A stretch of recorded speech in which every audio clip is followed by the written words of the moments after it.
فریاد کی کہ پناہ تباہی آ گئی ہم بے کسوں پہ یا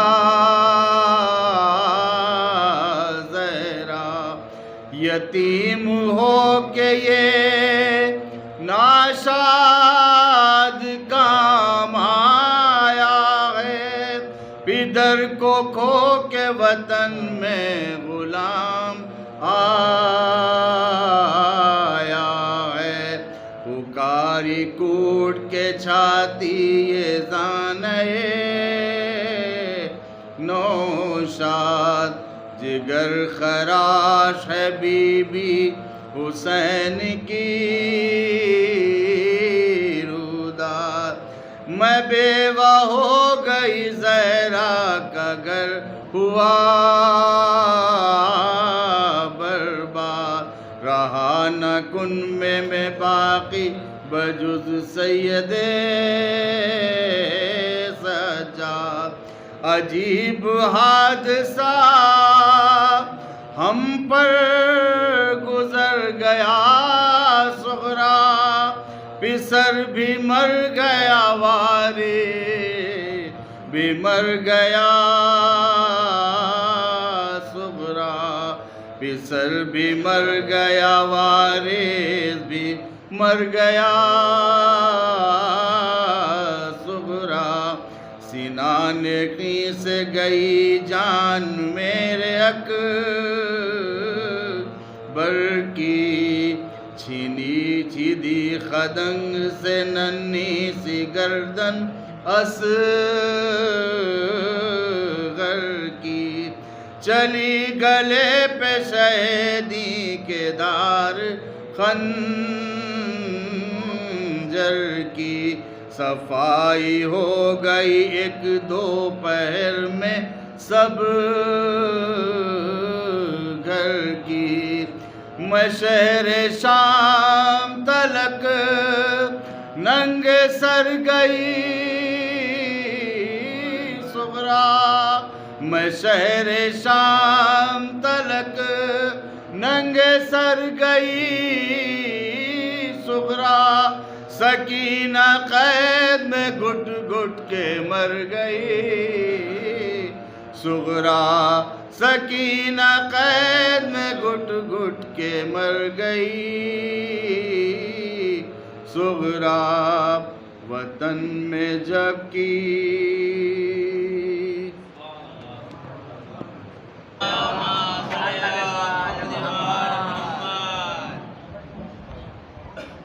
ظہیر لکھنوی صاحب تھے ہم لوگ، منو بھائی ان کو کہتے ہیں، بڑے اچھے اشعار سنائیں۔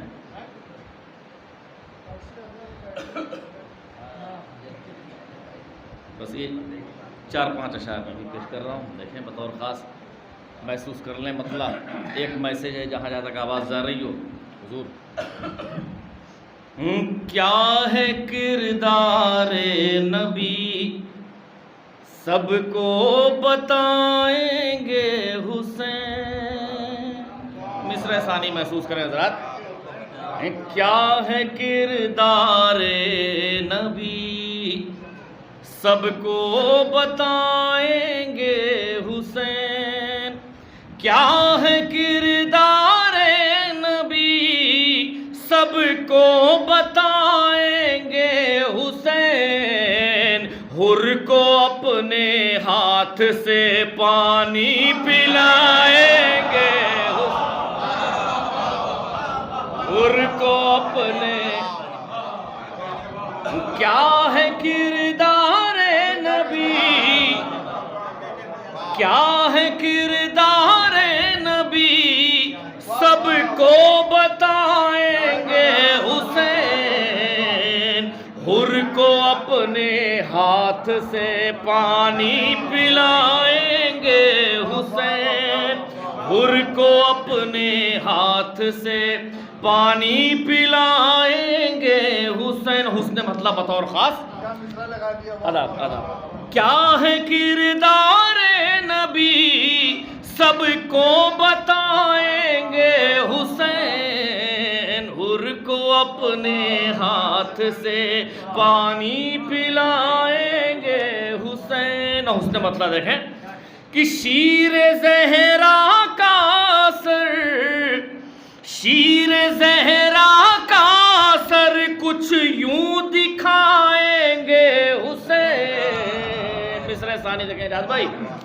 شیر زہرا کا سر کچھ یوں دکھائیں گے حسین، موت کی چھاتی پہ چڑھ کر مسکرائیں گے. موت کی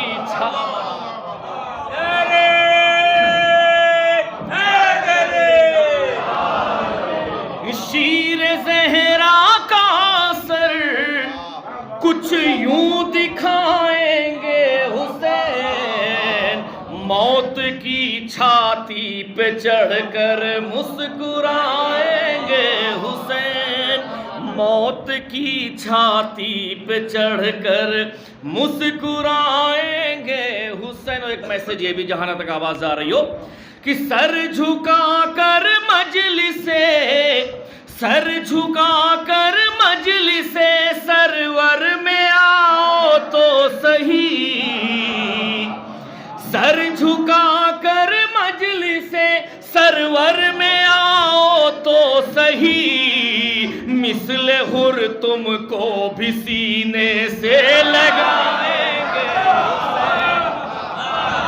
مثل حر تم کو بھی، مثل حر تم کو بھی.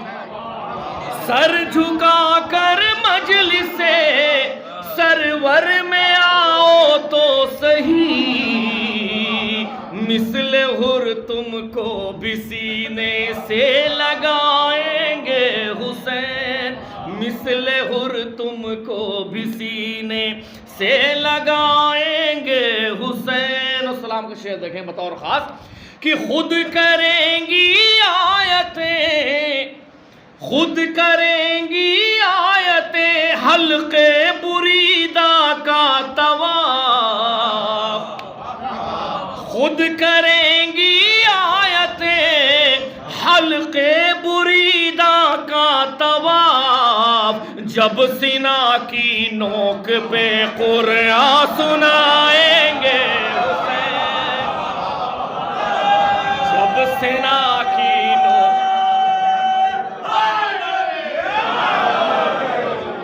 خود کریں گی آیتیں حلقے بریدہ کا طواف، جب سنا کی نوک پہ قرآن سنائیں گے حسین. یہ بھی ایک واقعہ ایک طرف دیکھیں بطور خاص کہ سر کو سجدے سے اٹھا سکتے نہیں تب تک رسول، سر کو سجدے سے اٹھا سکتے نہیں تب تک رسول، پشت سے جب تک اتر کر خود نہ آئیں گے حسین، پشت سے جب تک اتر کر خود نہ آئیں گے حسین. اور یہ حضرات شعر محسوس کر لیں بطور خاص کچھ کہنے کی کوشش کی کہ بس یہی تو سوچ کر، بس یہی تو سوچ کر شاید علی اصغر ہنسے. مصرع ثانی محسوس کر لیں کہ بس یہی تو سوچ کر شاید علی اصغر ہنسے، میں اگر رونے لگا تو ٹوٹ جائیں گے،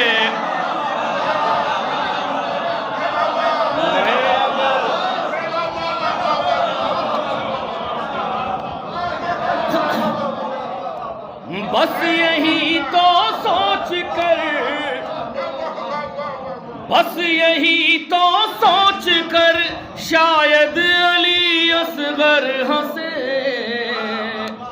بس یہی تو سوچ کر شاید علی اصغر ہنسے، میں اگر رونے لگا تو ٹوٹ جائیں گے حسین، میں اگر رونے لگا تو ٹوٹ جائیں گے حسین. اور طوق لعنت سے کبھی آزاد ہو سکتا نہیں.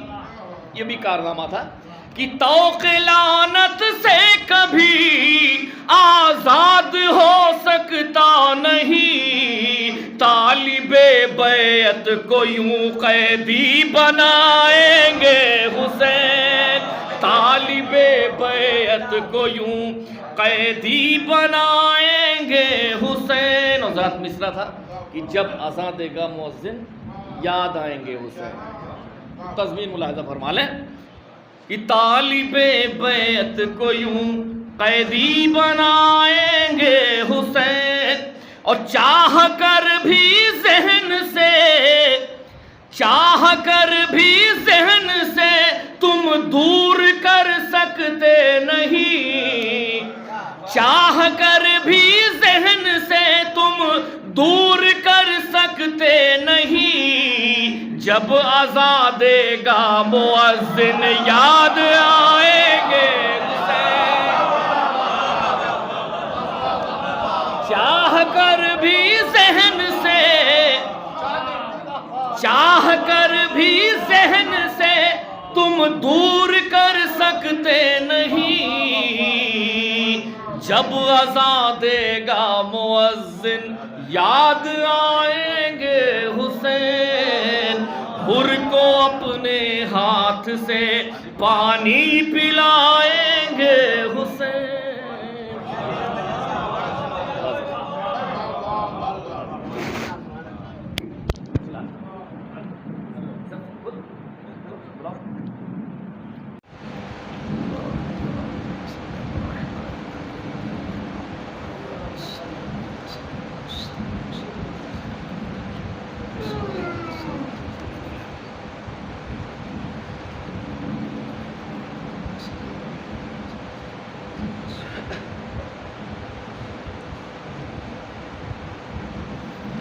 آپ ذرا ایک سورہ فاتحہ پڑھ کے غریب الحسن ابن عماد الحسن کی روح الفتوح کو ارسال فرما دیں.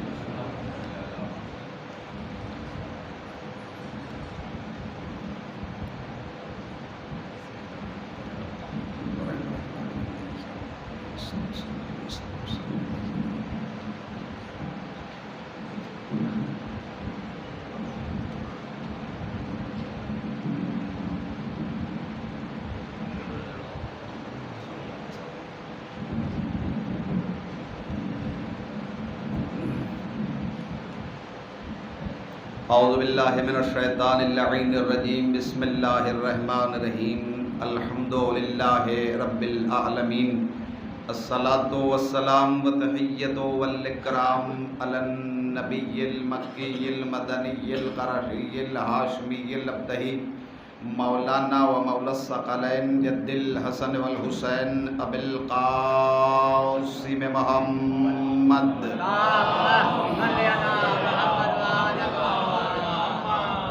آلہ الطیبین الطاہرین المعصومین المظلومین من یومنا ھذا الی قیام یوم الدین.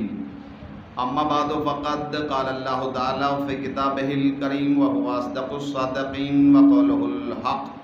بسم اللہ الرحمن الرحیم. الم تری کیف فعل ربک باصحاب الفیل الم یجعل کیدہم فی تضلیل وارسل علیہم طیرا ابابیل. صلوات پڑھیں محمد.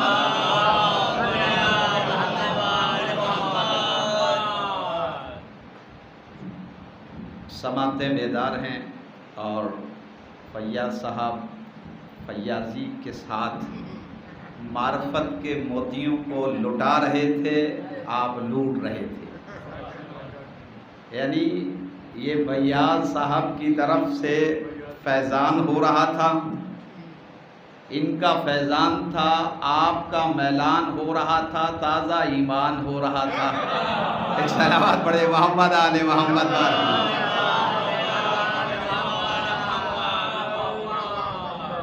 اور یہ منزل عرفان ہے جہاں صاحبان معرفت ان کی معرفت کے لیے آتے ہیں کہ جو اس منزل پر ہے کہ جن کی ذوات مقدسہ مطہرہ کو پہچاننے والوں نے نہیں پہچانا.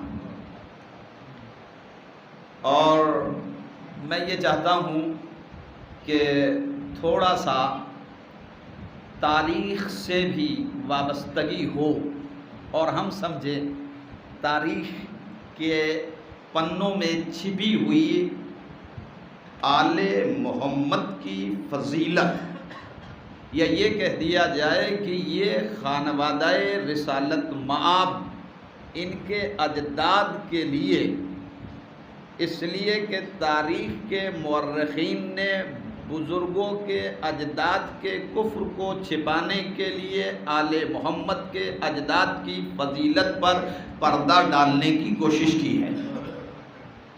اور تاریخ کا قلم ہمیشہ ان کے ہاتھ میں رہا کہ جن کے ضمیر بکے ہوئے تھے اور صحیح تاریخ لکھنے والے کم تھے اور تاریخ کو مسخ کرنے والے زیادہ تھے. لیکن اس کے باوجود بھی حقیقت وہی ہے کہ جو منکرین کے قلم سے تحریر ہو کر مومنین تک پہنچ جاتی ہے. جناب عبد مناف، یہ نام سنا ہوگا، بچوں نے نہیں سنا ہوگا. عبد مناف جو ہیں وہ پیغمبر کے پردادا تھے.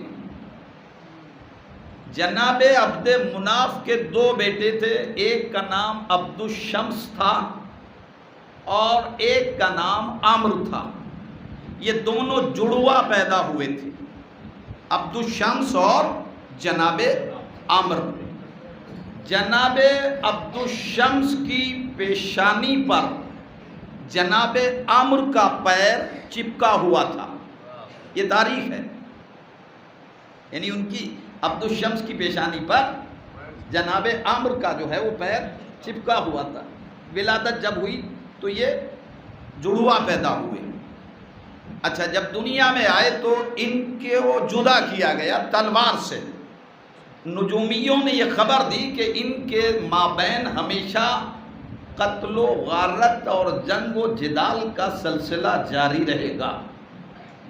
اب اس کے بعد یہ جو جناب عامر تھے یہ صاحب صلاحیت بھی تھے، مہمان نواز بھی تھے اور انسانیت کی اس منزل پر تھے کہ کسی بھی بھٹکے ہوئے اور بہکے ہوئے انسان کو صحیح راستے دکھلانے میں انہیں خوشی ہوتی تھی. یعنی ان کا کام یہ تھا کہ یہ دوسروں کے زیادہ سے زیادہ کام آتے تھے، جن کا نام عامر ہے. عبد الشمس ان کے برعکس تھے، وہ خود ستائی میں اپنے ہی آپ میں مگن رہتے تھے. وہ اپنا بس اپنے معاملات صحیح ہو، باقی جو ہے ان سے ان کا کوئی مطلب نہیں تھا. یہ جسے محاورتاً کہا جاتا ہے کہ کام اپنا بنتا بھاڑ میں جائے جنتا. ان کا معاملہ یہی تھا کہ ہمارا کام بنا رہے، دنیا سے ہمارا کوئی سروکار نہیں ہے. یہ ان کا مزاج تھا. کس کا؟ عبد الشمس کا. اور جناب عامر کا کیا تھا کہ نہیں، اگر کوئی پریشان ہے تو اس کی پریشانی میں کام آ جائے، یہی ہماری حیات کا مقصد ہے. یہ تھے جناب عامر. اچھا، نگاہ عبد مناف وہ مرکوز تھی جناب عامر پر. ان کی شفقتیں محبتیں انہی سے وابستہ تھی. اور جب ورثہ تقسیم ہوا تو جناب عبد مناف کا ٹوٹل ورثہ دار کون بنا؟ جناب عامر بنے. لہذا یہ شمس کو یہ بات بری لگی، عبد الشمس کو، اور وہ مکے سے ہجرت کر کے شام چلے گئے اور وہیں اپنا کاروبار میں مصروف ہوئے. اچھا، وہاں سے وہ سال میں ایک بار مکے میں آ جاتے تھے، لیکن یہ یہاں پر رئیس مکہ بن کے رہے جناب عامر. اچھا، انہی کا نام، اب سمجھ جائیں گے میں عامر کہہ رہا ہوں، انہی کا نام جناب ہاشم ہے نا. انہی کا نام اسم گرامی جناب ہاشم ہے. اچھا، انہیں ہاشم کیوں کہا جاتا ہے؟ نام تو ان کا عامر ہے، ہاشم ان کا لقب ہے. ہاشم کا مطلب کیا ہے؟ حشم سے بنا ہے. حشم کے معنی ہے ٹکڑے ٹکڑے کرنے والا، اسی سے یہ ہاشم بنا. تو یہ ہاشم ٹائٹل انہیں ملا کب؟ یہ بھی تاجر تھے اور رئیس مکہ تھے، اور اس کے بعد یہ کہ تمام مکے کے مسائل انہی کے ذریعے سے حل ہوتے تھے. سردار مکہ کہلاتے تھے یہ، رئیس بطھا اور رئیس مکہ کہلاتے تھے جناب عامر.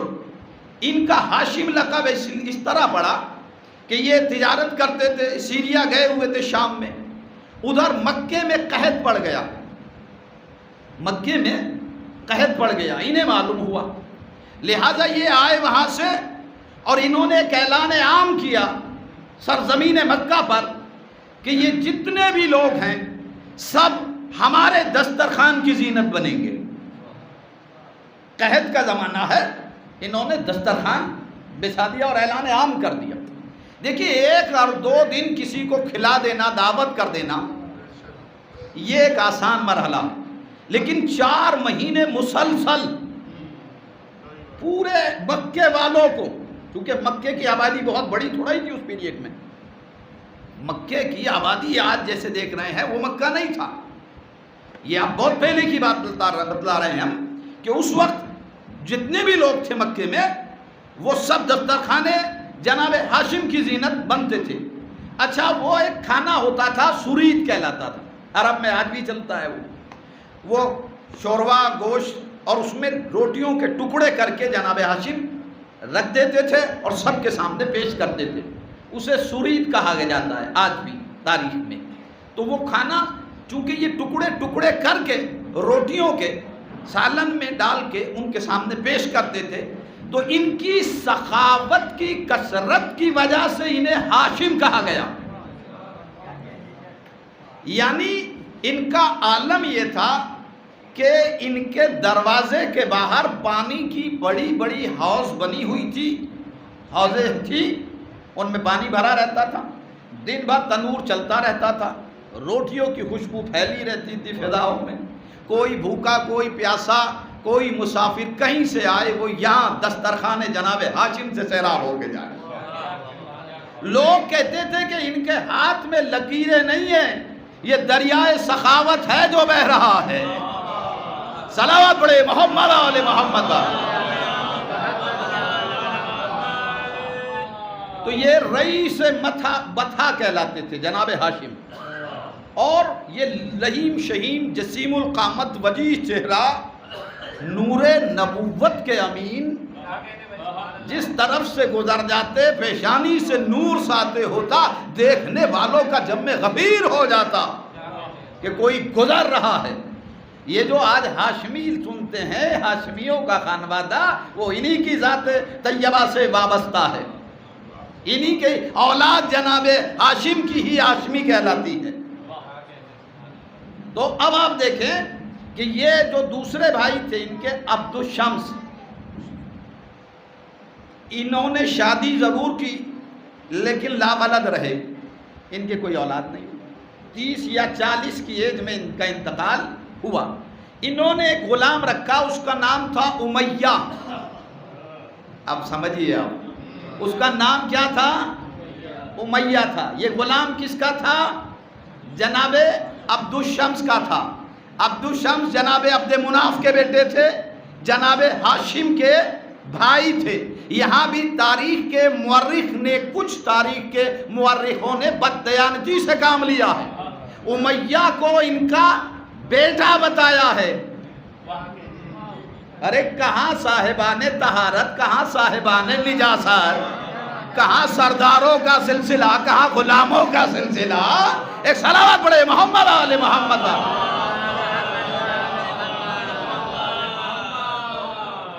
تو یہ جو امیہ تھا یہ غلام تھا. اچھا یہ تاجر تھے، تجارت کرتے تھے، تو ماشاءاللہ سے ثروت مند تھے جناب عبد شمس بھی اور جناب ہاشم بھی. ہاشم کا سکہ مکے میں چل رہا تھا اور ان کے بھائی جو عبد الشمس تھے وہاں سیریا میں ایک بڑی تجارت کے مالک تھے اور بہت بڑا کاروبار سنبھالے ہوئے تھے. کافی دولت تھی لیکن اولاد کوئی نہیں ہوئی. انہوں نے غلام کی پرورش کی، اس کا نام تھا امیہ، جس کی اولاد بنی امیہ کہلاتی ہے نا، یہی امیہ تھا. اچھا، ان کے انتقال کے بعد یہ قابض ہو گیا. اب تاریخ کے بکے ہوئے مورخین نے لکھا کہ یہ امیہ بیٹا تھا عبد الشمس کا، چونکہ اس نے دولت خرچ کر کے یہ لکھوایا تاکہ جناب ہاشم کی سرداری میں اس کا بھی کوئی حصہ شامل ہو جائے، اسے بھی کچھ حصہ مل جائے. لہذا ایک روایت کے تحت مشہور یہ کیا گیا کہ یہ بھی جناب ہاشم کے بھتیجے ہیں امیہ، جبکہ یہ غلام تھے. اچھا، یہ پوری دولت عبد الشمس کے انتقال کے بعد میں اس پہ یہ قابض ہو گیا امیہ ہوا تھا، اور کہ یہی نور نبوت کے امین ہے. کہا مجھے رشتہ منظور ہے لیکن مہر کی رقم کا تعین میں کروں گی. ایک پردہ ڈالا گیا، ایک طرف جناب سلمہ ہے، ایک طرف جناب ہاشم اور جناب مطلب ہے. اور جناب مطلب جو ہے وہ مہر کی رقم شمار کراتے جاتے ہیں، اتنا سونا، اتنا چاندی، اتنے حلے. انہوں نے کہا نہیں، یہ بڑھاتے چلے گئے، وہ انکار کرتی چلی گئی. ایک منزل پر باپ نے بیٹی سے یہ کہا کہ تمہارا دماغ خراب ہو گیا ہے، جتنی رقم تم نے اب تک انکار کر دی ہے، کسی بادشاہ زادی اور شہزادی کا بھی مہر اتنا نہیں معین ہوا جتنا تم نے اب تک انکار کر دیا. کہا نہیں بابا، یہ تعین میری طرف سے ہوگا. ادھر جناب مطلب نے کہا کہ ہمیں کوئی فکر نہیں ہے، ہم بڑھاتے چلے جائیں گے، اس لیے کہ یہ کوئی فقیر گھرانے کے لوگ تھوڑا ہی تھے، ان کے دروازوں پر پڑھنے والے امیر بن گئے. یا یہ کہہ دیا جائے کہ جن کا صدقہ کھا کے لوگ امیر ہو جاتے ہیں، یا جن کی تلوار کے نتیجے میں فتح ہونے والی جنگ کے نتیجے میں ملنے والے مال غنیمت کے لوٹنے والے جب صدیق اور غنی بن جاتے ہیں. سلام پڑھے محمد علیہ محمد با.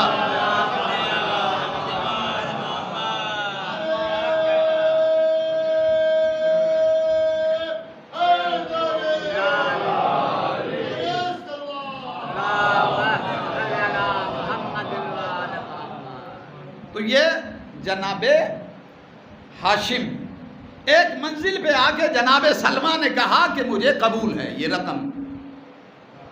اب یہ ڈیسائیڈ ہو گیا مہر، کہ بھئی اتنا مہر جو ہے وہ ڈکلیئر کر دیا گیا. کس کی طرف سے؟ جناب سلمہ کی طرف سے. اور اس کے بعد اب جناب سلمہ کی آواز بلند ہوتی ہے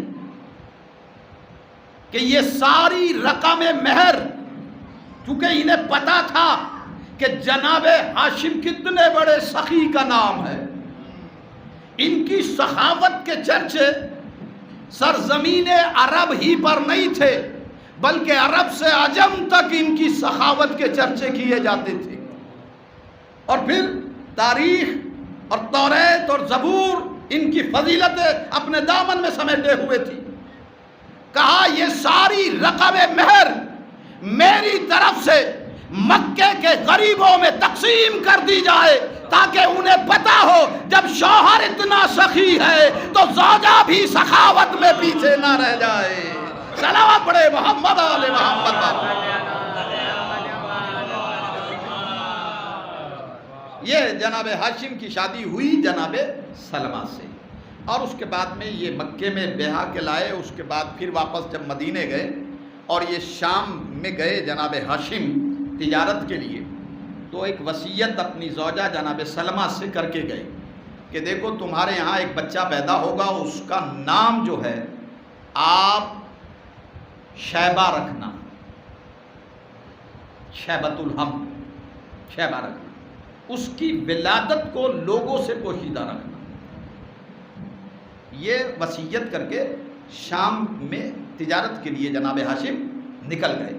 تاریخ کے مورخ نے یہ لکھا کہ کچھ دنوں کے بعد میں جناب ہاشم شام کی ایک راہ میں راستے میں مردہ پائے گئے، یعنی انہیں قتل کر دیا. کچھ لوگ دشمن لگے ہوئے تھے کہ نور نبوت اس دنیا میں نہ آنے پائے. لیکن یہ فرعون مزاج سمجھتے ہیں کہ موسیٰ نہ آنے پائے.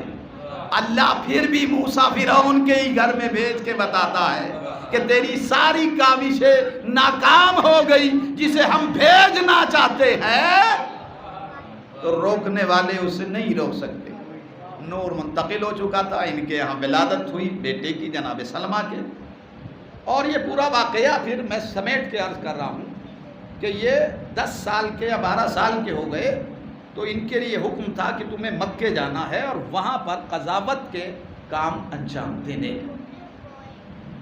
اور اپنے بھائی مطلب کو بھی وصیت کی تھی کہ 10 سال کے بعد میں مدینے سے جا کے میرے بیٹے کو لے آنا. اچھا، یہ جو بیچ کا جو پیریڈ گزرا ہے، اس پیریڈ میں جناب ہاشم کی شہادت کے بعد میں، ان کے دنیا سے جانے کے بعد میں، اب یہ کہ قضاوت کا معاملہ تھا، رئیس بطحہ یہی کہلاتے تھے.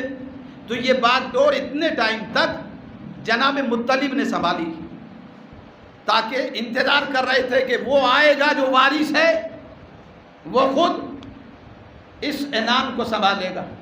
لہذا 10 سال کے بعد میں وہ پھر مکے میں آئے، اور مکے میں جب آئے تو وہ نام تو شیبہ تھا، یا شیبۃ الحم تاریخ نے لکھا، لیکن اب جب گئے وہاں تک، وہاں جناب مطلب کے ساتھ میں، تو اب یہ عبد المطلب بن کے گئے، تاکہ لوگ پوچھیں گے یہ کون ہے تو کیا بتائے، تو کہہ دینا کہ یہ عبد المطلب ہے، غلام ہے مطلب کا، اور اس میں کسی کو کوئی وہ بھی نہیں ہوگا احساس. لہذا یہ گئے وہاں، اور اس کے بعد میں تاریخ کو سمیٹ کے میں بیان کر رہا ہوں، اس لیے کہ تاریخ کے لیے وقت کی وسعت ہے. اگر تاریخ میں کوئی معاملہ اتار چڑھاؤ کا تو ہوتا نہیں ہے، ایک ہسٹری ہوتی ہے، اور یہ ان مجلسوں میں نہ بیان کی جائے، اتنا کسی کے پاس وقت بھی نہیں ہوتا کہ اسے پڑھا جائے. لیکن تاریخ اتنا بتاتی ہے کہ یہ جناب ہاشم کے بیٹے جناب عبد المطلب شیبۃ الحم یہ گئے وہاں. اچھا، وہاں پر خانہ کعبہ کے سامنے ان کی مسند بچتی تھی، اور کسی بھی قبیلے کا کوئی انسان ہوتا تھا وہ فیصلہ انہی سے کروانے کے لیے آتا تھا. کوئی بھی کہیں جھگڑا ہو جائے تو فیصلہ انہی کے دروازے پر کرانے کے لیے آتے تھے. خانہ کعبہ کے باہر ان کی ایک مسند بچتی تھی، اور لوگ جمع ہوتے تھے، مسائل کا حل یہیں سے ملتا تھا، پریشانیوں کا حل یہیں سے ہوتا تھا. انہوں نے جناب عبد المطلب نے کچھ مزدوروں کو جمع کیا اور خانہ کعبہ کے دروازے کے سامنے کھدائی شروع کی، کیونکہ چاہے زمزم جو تھا، جو کنواں تھا، آب زمزم آپ سنتے ہیں نا، یہ جناب ابراہیم کی ایڑیا رگڑنے سے جو چشمہ نکلا تھا، یہ اب اس پیریڈ میں جب جناب عبد المطلب آئے تھے، دیکھیے اللہ بڑا کریم ہے. ایک صلوات پڑھے محمد آل محمد. اس کا کرم ہوتا رہتا ہے بندوں کے اوپر، اور وہ اکرم الاکرمین ہے. بس تھوڑا سا جاگ کے سن لیجئے، اس لیے کہ تاریخ ہے. یہ تاریخ آپ کو اتنا وقت بھی نہیں ملے گا، اور جلدی سے پڑھی بھی نہیں جاتی تاریخ، ہے نا. چونکہ اس دن گفتگو ہو رہی تھی، ہمارے بھائی آپ بھی نے بھی تذکرہ کیا تھا، ظہیر بھائی بھی کہتے کہ تاریخ جو ہے وہ بیان ہونی چاہیے، تو میں نے چاہا کہ تھوڑا سا تاریخ بھی بیان ہو جائے. تو وہ چاہے زمزم جو تھا، یہ 300 سال پہلے خزرج یہ 2 قبیلوں میں جھگڑا ہوا، یعنی باہر کے لوگ آئے اور انہوں نے حملہ کیا عربستان پہ، ان کے قبیلے والوں پر. انہوں نے کیا کام کیا کہ ان کے پاس میں جناب اسماعیل کو بچانے کے لیے جو جنت سے گوسفند آیا تھا، اس کے سینگ بھی محفوظ تھے، وہ کعبے میں رکھے رہتے تھے، اور سونے کے کچھ ہرن تھے جو چڑھائے گئے تھے کعبے میں، وہ بھی تھے. کچھ تلواریں تھی جو کعبے میں لٹکی رہتی تھی. تو جب یہ حملہ ہوا، لوگوں نے حملہ کیا، یعنی ایک لشکر نے حملہ کیا ان لوگوں کے اوپر جو عرب میں رہتے تھے اور جن کی تحویل میں کعبہ تھا، تو انہوں نے وہ چاہے زمزم بند کر دیا، اور تلواریں وغیرہ اور سینگ تھے وہ اس کے گوسفند کے، وہ بھی اسی میں ڈال دیے، اور تلواریں تھی اور سونے کے جو ہرن وغیرہ تھے وہ سب اس میں، اور مٹی سے پاٹ دیا. 300 سال پہلے کی بات تھی. اچھا وہ لوگ جنہوں نے یہ بند کیا تھا وہ مر گئے، ان کی اولادیں مر گئی، اب 300 سال کا پرسہ بڑا ہوتا ہے. اب جو یہ نیو جنریشن تھی اسے نہیں پتا کہ یہ چاہے زمزم کہاں ہے. یہ ہسٹری تو جانتے تھے کہ ہاں یہاں کہیں چاہے زمزم تھا، کنواں تھا، لیکن اس کے بارے میں یہ نہیں پتا تھا کہ وہ ہے کہاں. جناب ہاشم نے کچھ مزدوروں کو لے کے جب وہ کھدوانا شروع کیا جناب عبد المطلب نے، تو کافر جمع ہو گئے اور نے کہا کہ ہم نہیں کھدائی کرنے دیں گے. بھائی کیوں نہیں کھدائی کرنے دیں گے؟ کہا چونکہ ہمارے بت یہاں رکھے ہوئے ہیں. کس سے کہا؟ جناب عبد المطلب سے. آبجیکشن کون کر رہا ہے؟ کافر. کھدائی کہاں ہو رہی ہے؟ کعبے کے سامنے. بھائی ان سے کیا مطلب؟ بھائی آپ اگر اپنی مسجد کے سامنے کھدائی کرے اور کوئی کافر آ کے یہ کہے کہ صاحب آپ یہاں کھدائی کیوں کر رہے ہیں، اسے حق ہے. اور پھر کافروں کا یہ کہنا کہ یہ ہمارے بت ہے، یہ بھی بات ظاہر ہوتی ہے کہ ان کا مذہب الگ ہے، کافروں کا مذہب الگ ہے. اس لیے کہ تاریخ کے بکے ہوئے قلم لکھتے ہیں کہ نبی کے آباء و اجداد جو ہیں وہ کافر تھے. نقل کفر کفر نہ باشد وہ لکھتے ہیں. لیکن آپ دیکھیں کہ جناب عبد المطلب نے کہا نہیں یہ کھدائی تو ہوگی. یہاں تک کہ اپنے قبیلے والوں کو جناب عبد المطلب نے آواز دی، وہ ننگی تلواریں لے کے آ گئے اور کافر وہاں سے بھاگ کھڑے ہوئے. کھدائی ہوئی تو وہاں آثار دکھائی دینے لگے. جب آثار نظر آئے تو لوگ محو حیرت ہو گئے، یہ کیا ہے؟ اب جو کھودا گیا تو وہاں سے وہ تلواریں بھی برآمد ہوئی، وہ اس کے دمبے کے سینگ بھی نکلے، اور وہاں سے سونے کے ہرن بھی برآمد ہوئے. یعنی جو تبرکات کعبے میں چڑھائے گئے تھے وہ سب وہاں سے برآمد ہوئے. پھر اس کے بعد چاہے زمزم بھی مل گیا. تو انہیں کس نے بتایا؟ بھئی یا تو الہام ہوتا ہے یا وحی ہوتی ہے. اس لیے کہ مکے والے تو سمجھ ہی نہیں رہے تھے کہ 300 سال پہلے کی بات ہے، چاہے زمزم کہاں ہے.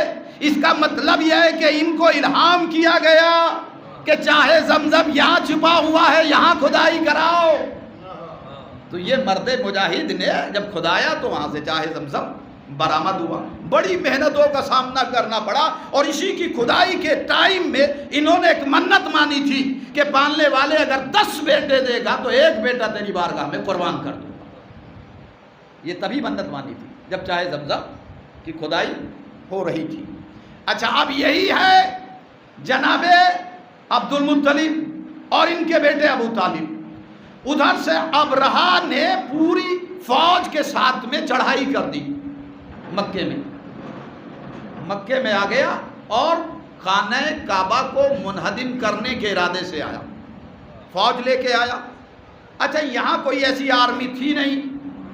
اٹینڈم جو ہے یہ ماحول کیا ہو گیا وہاں کا کہ وہاں نہ تو اس طریقے کے سپاہی تھے جو ٹریننگ یافتہ ہو، نہ اسلحے ان کے پاس میں تھے، اور وہ پوری آرمی کے ساتھ میں اپنی پوری فوج کے ساتھ میں ابرہہ آ گیا. اور آنے کے بعد میں اس نے مکے کے باہر فوج کو روک لیا اور وہی چھاؤنی بنا دی. اور بنانے کے بعد میں جناب ہاشم کے عبد المطلب کے اونٹ جو ہے وہ چراگاہ میں چر رہے تھے. اس نے حکم دیا، وہ سب گرفتار کر لیے گئے اور لے کے آ گئے. اس نے ایک بہت بڑا سا خیمہ لگوایا، ایک تخت بچھایا اور تخت بچھوایا اور اس پہ خود متمکن ہوا. کچھ کرسیاں جو اپنے آیان تھے اس کے ساتھ میں ان کے لیے بچھوائی، کا اس میں کوئی زیادہ نہ ہو، جتنے لوگ اتنی کرسی. اور دیکھو ادھر جناب عبد المطلب نے ایک میسنجر بھیجا ان کے پاس میں، کس کے؟ ابرہہ کے، کہ بھائی ہم تم سے ملنا چاہتے ہیں. اس نے کہا ویلکم، آپ آئیے.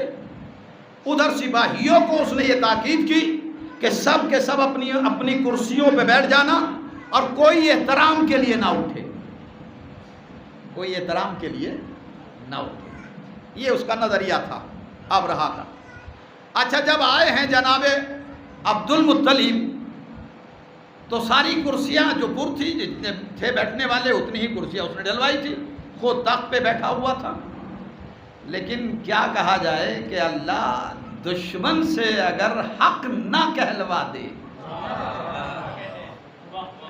تو پھر حق ہی کیا ہے. تو جیسے ہی جناب عبد المطلب داخل ہوئے ہیں تو روب جناب عبد المطلب اتنا طاری ہوا ابرہہ پر کہ وہ تخت چھوڑ کے کھڑا ہو گیا احترام کے لیے. جب ابرہہ کو دیکھا تو سب نے اپنی اپنی کرسیاں چھوڑ دی اور اس نے اپنے برابر میں بٹھایا. اللہ بتانا چاہتا ہے کہ تو انہیں ذلیل کرنا چاہ رہا تھا، خود تیری ذلالت ہو گئی سب کے سامنے، تو ذلیل ہو گیا. اچھا یہ بات ہوئی کہ بھائی بتائیے کیسے آنا ہوا آپ کا؟ کہا نا اس لیے ہوا کہ یہ جو تو نے میرے اونٹوں کو پکڑ لیا ہے انہیں آزاد کر دے. کہا بھائی میں تو یہ سوچ رہا تھا کہ آپ کہیں گے کہ اللہ کے گھر کو جو مسمار کرنے کا ارادہ ہے اسے بدل دیا جائے، لیکن یہ کیا، آپ کو کعبے کی فکر نہیں ہے، اپنے اونٹوں کی فکر ہے. دیکھیے وحدت پر یقین کامل تھا، وحدت پر کتنا یقین تھا. کہتے کیا ہیں عبد المطلب، اونٹ میرے ہیں، وہ گھر اللہ کا ہے، اونٹوں کی حفاظت میرے حوالے ہے اور گھر کی حفاظت وہ بہتر کے طریقے سے کرنا جانتا ہے. یہ بات یہاں ہوگی. انہیں سپاہیوں کو حکم دیا کہ ان کے اونٹوں کو آزاد کر دیا. اس نے ایک ہاتھی پالا ہوا تھا، ہاتھی کی سونڈ میں 2 تلواریں حمایل تھی، بندھی ہوئی تھی، اور یہ سدائے ہوئے ہاتھی، اسے محمود کہا جاتا ہے، جسے ٹریننگ دی جاتی ہے. اسے جب اشارہ کیا جاتا ہے اور یہ تلوار چلاتا ہے تو ایسا لگتا ہے کہ جیسے میدان جہاد میں کوئی مجاہد جنگ کر رہا ہو. اسے دروازے پر بٹھایا ہوا تھا، اس ہاتھی کو جس کی سونڈ میں 2 تلواریں حمایل تھی، بندھی ہوئی تھی، اور اس کا نظریہ یہ تھا کہ جب نکلیں گے تو اشارہ کر دوں گا، یہ کام ان کا یہیں تمام ہو جائے گا. لیکن اسے کیا پتا ہے، جیسے ہی جناب عبد المطلب اٹھ کے چلے، اس نے اس ہاتھی کو جو اس کے گیٹ پہ تھا اشارہ کیا کہ ان کا کام تمام کر دے. اب تمام اس کے سپاہیوں نے یہ منظر دیکھا اور اس نے بھی یہ منظر دیکھا کہ جیسے ہی عبد المطلب آگے بڑھے اور اس نے اشارہ کیا ہاتھی کو، ہاتھی اپنی جگہ سے اٹھا. یہ سمجھ رہا تھا کہ اب ان کا کام تمام کرے گا، لیکن قریب آیا، اتنا قریب آیا کہ اس نے اپنا سر، اپنی پیشانی کو ان کے قدموں میں رکھ دیا اور رکھ کے بتایا کہ میں جانور ہو کے ان کی عظمت کو پہچان گیا، تو انسان ہو کے صلوات پڑھے محمد علیہ محمد.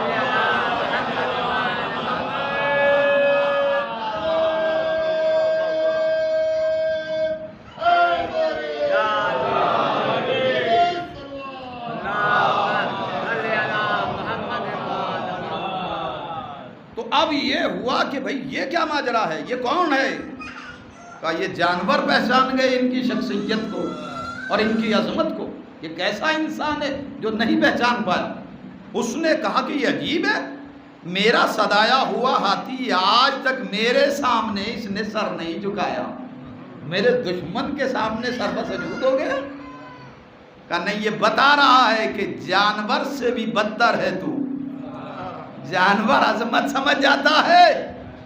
اور اماموں کا بھی یہ واقعہ آپ نے سنا ہی ہے کہ وہ جانوروں نے سجدہ کیا اور سمجھ گئے، لیکن یہ جو جانوروں سے بھی بدتر تھے یہ سمجھ نہ پائے. تو اب یہ ہوا کہ مکے میں عجیب کیفیت ہو گئی کہ جب یہ سنا کہ ایک آرمی کے ساتھ میں ابرہہ آیا ہے حملہ کرنے کے لیے، تو یہ سارے کافر جو ہے مکے سے فرار کر گئے. حد یہ کہ اپنے جانور وغیرہ سب سمیٹ کے اپنے نکل گئے وہاں سے اور چھپ گئے جس کو جو جگہ ملی. اب وہ شب جس کی صبح اسے حملہ کرنا تھا، یہ 2، ایک ابو طالب ہے ایک عبد المطلب ہے، یہ نہیں گئے اور سب بھاگ گئے اور سب بھاگ گئے. یعنی جو اپنے بزرگوں کی پیروی کرنے والے تھے وہ فرار کر گئے، اور جو فرار کو قرار دیتے ہیں وہ باقی رہ گئے۔ صلوات پڑھے محمد آل محمد پر۔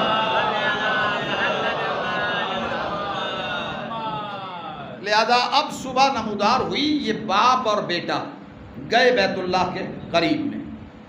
بیت اللہ کے جب قریب میں گئے تو دعا کی جناب عبد المطلب نے، اور دعا کرنے کے بعد میں کہا کہ بیٹا ابھی تھوڑا سا اور رکو۔ تو جناب ابو طالب نے دور سے دیکھا تو ہاتھیوں کے سر دکھائی دیے، ہاتھیوں کے سر۔ حالانکہ عرب میں ہاتھی نہیں ہوتے، یہ یمن سے فوج جو آئی تھی ہاتھیوں کی تھی، عرب میں اونٹ ہوتا ہے۔ تو کہا بابا مجھے ہاتھیوں کے سر اور ہاتھیوں کے اوپر بیٹھے ہوئے وہ حبشی لوگ دکھائی دے رہے ہیں۔ کہا بیٹا ذرا آسمان پہ رخ کرو، دیکھو کچھ نظر آ رہا ہے؟ کہا بابا کچھ سیاہی سی نظر آ رہی ہے۔ اور اس کے بعد میں تھوڑا سا لہجہ گزرا، کہا بیٹا ذرا پھر غور سے دیکھو۔ کہا بابا یہ تو پرندوں کا لشکر ہے، یہ تو ابابیل کا لشکر ہے۔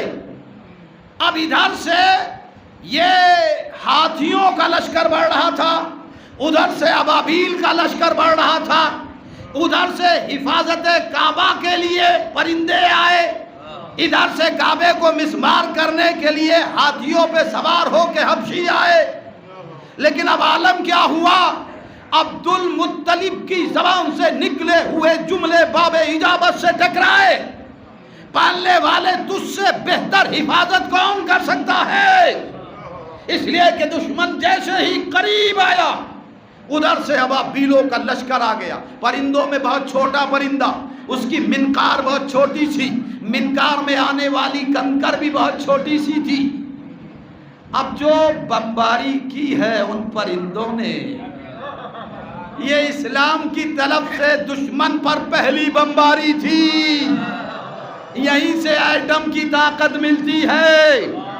اب جو بمباری ہوئی تو قرآن نے اسے نقل کیا کہ الم ترى کیف فعل ربک باصحاب الفیل الم یجعل کیدہم فی تضلیل وارسل علیہم طیرا ابابیل ترمیہم بحجارۃ من سجیل فجعلہم کعصف مأکول۔ کیا تم نے نہیں دیکھا؟ الم ترى کیف فعل ربک باصحاب الفیل، اللہ نے اصحاب فیل کے ساتھ میں کیا کیا؟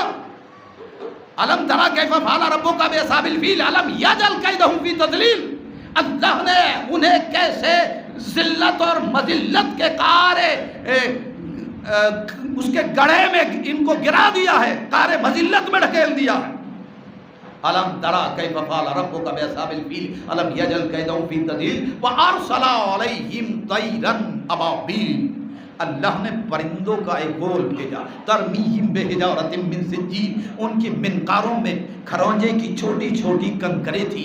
اب جو انہوں نے پھینکی تو جیسے ہی حبشی کے سر پہ پڑی، آگے بڑھی، ہاتھی سے گزرتی ہوئی زمین پہ گئی۔ اور یہ جو بمباری ہوئی ہے اور بمباری ہونے کے بعد جو رکی ہے تو وہ ہزاروں کی تعداد میں جو ہاتھیوں کا لشکر اور حبشی بیٹھے ہوئے تھے ان ہاتھیوں پر، اب جو تاریخ نے نگاہ ڈالی ہے اس بمباری کے بعد تو قرآن کہتا ہے کعصف مأکول، نہ ہاتھی دکھائی دیا نہ ہاتھی والے دکھائی دیے، جیسے چبایا ہوا بھوسا۔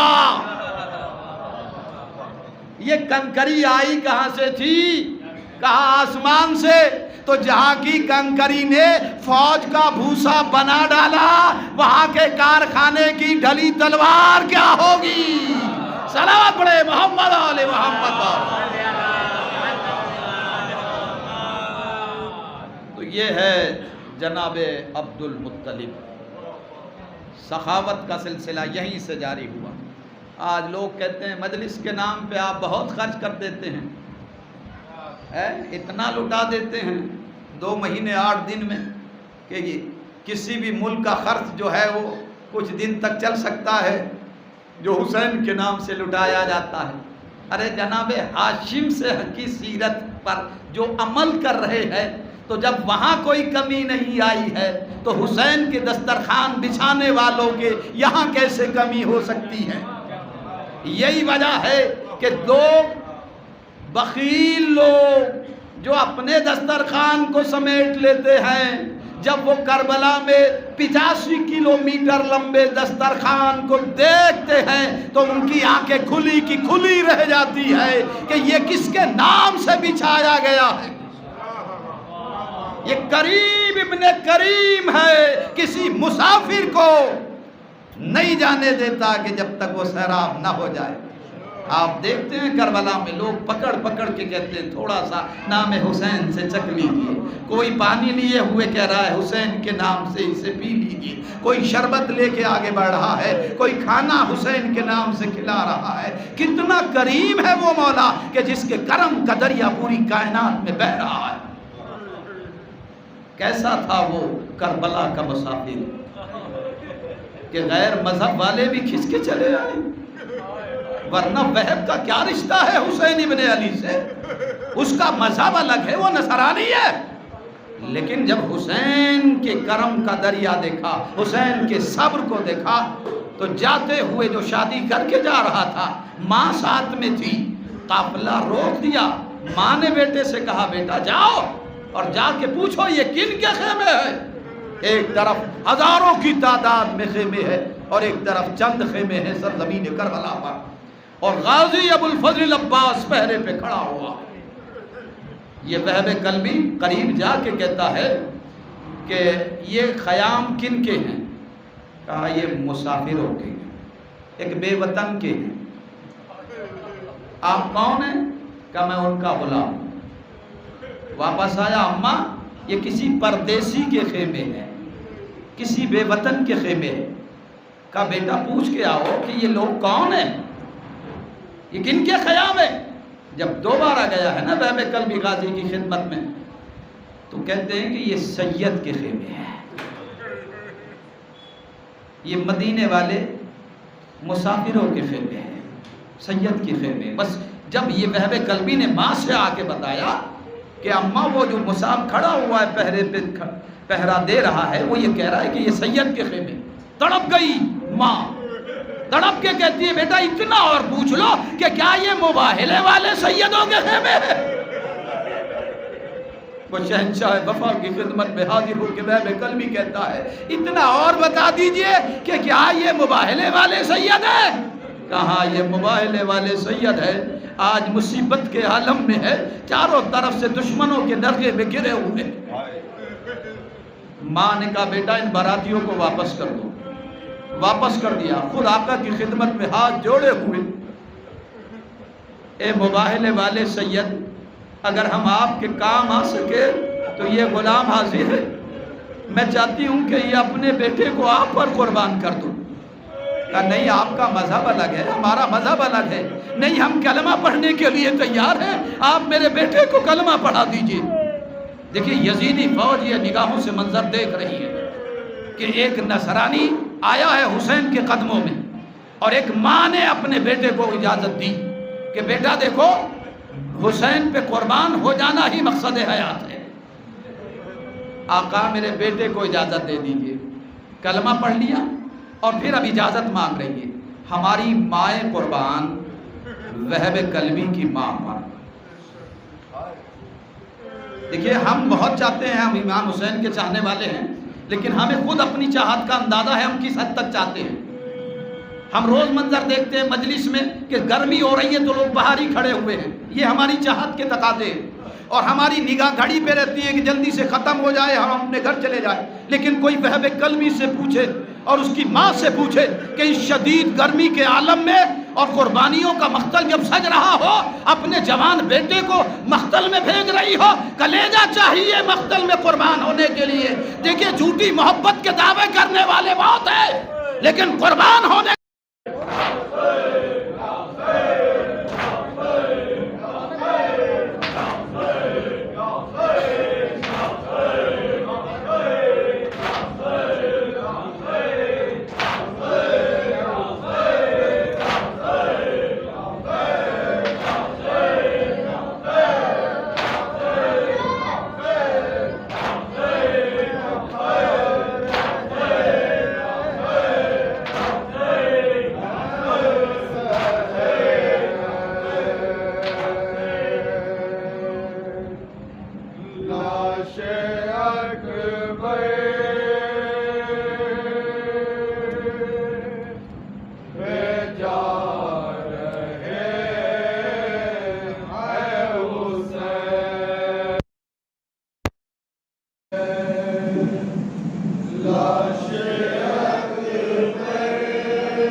جا رہے ہیں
اپنی تعبیر خواب لے جاؤ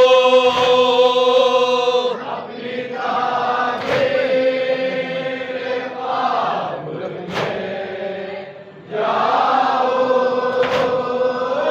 اپنے خون میں نہا رہے ہیں حسین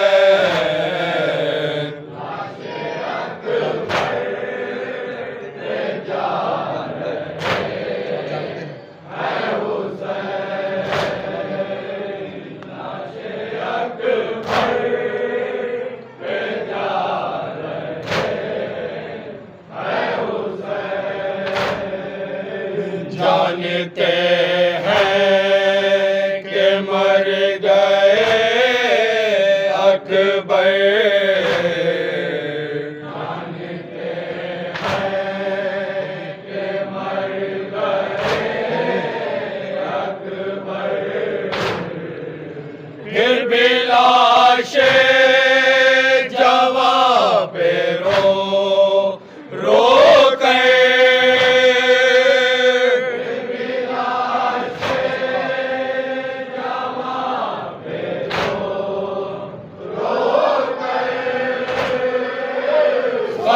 صغرا سنا رہے ہیں حسین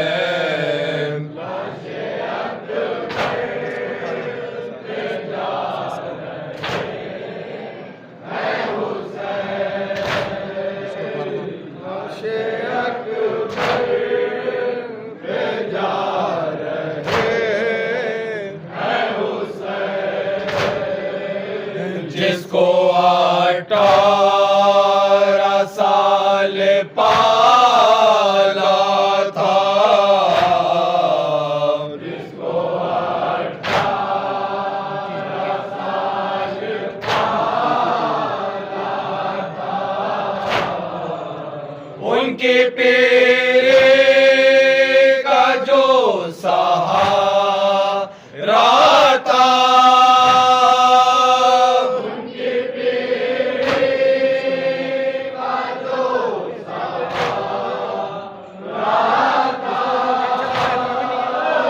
اس کی میت اٹھا رہے ہیں حسین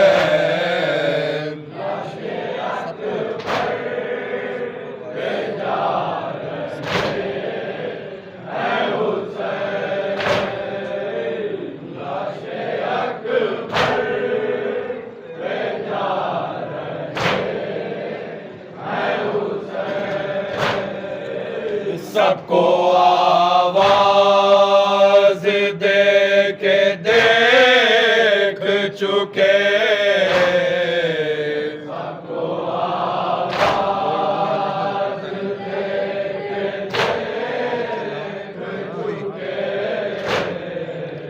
کوئی آتا نہیں مدد کے لیے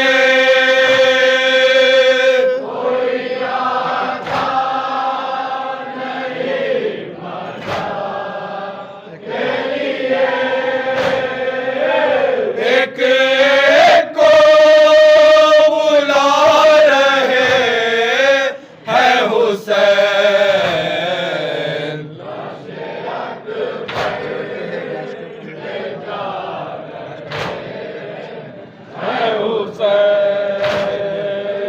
لاش اکبر پہ جا رہے لاش کڑیل جوان کے لے کر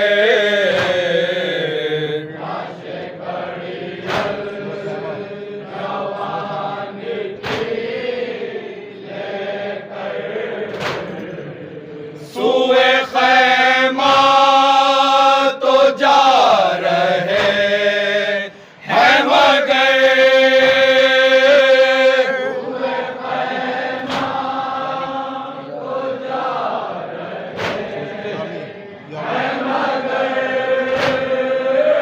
یا علی کہتے جا رہے ہیں حسین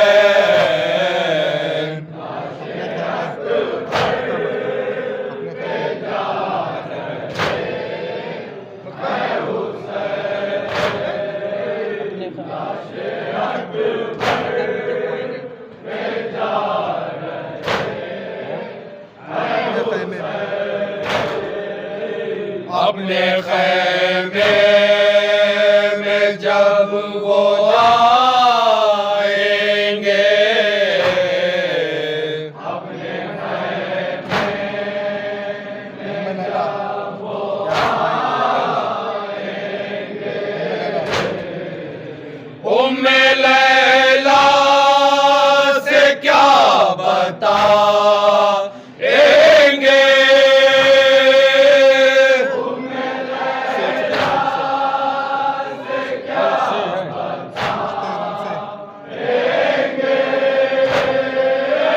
سوچتے رن سے آ رہے ہیں حسین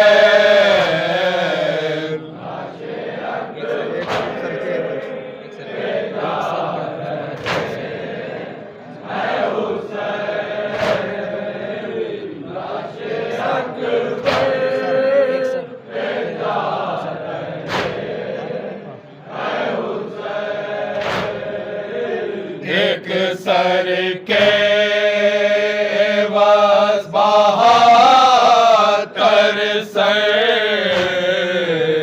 ایک سر کے عوض بہتر سر دیکھے فیاض دین مد پہ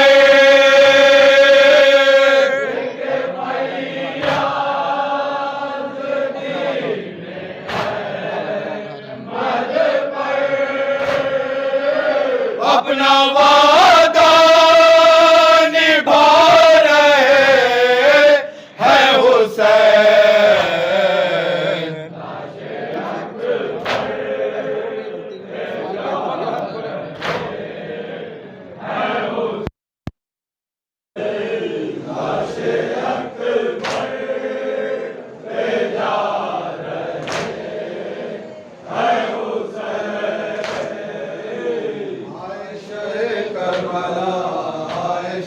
کربلا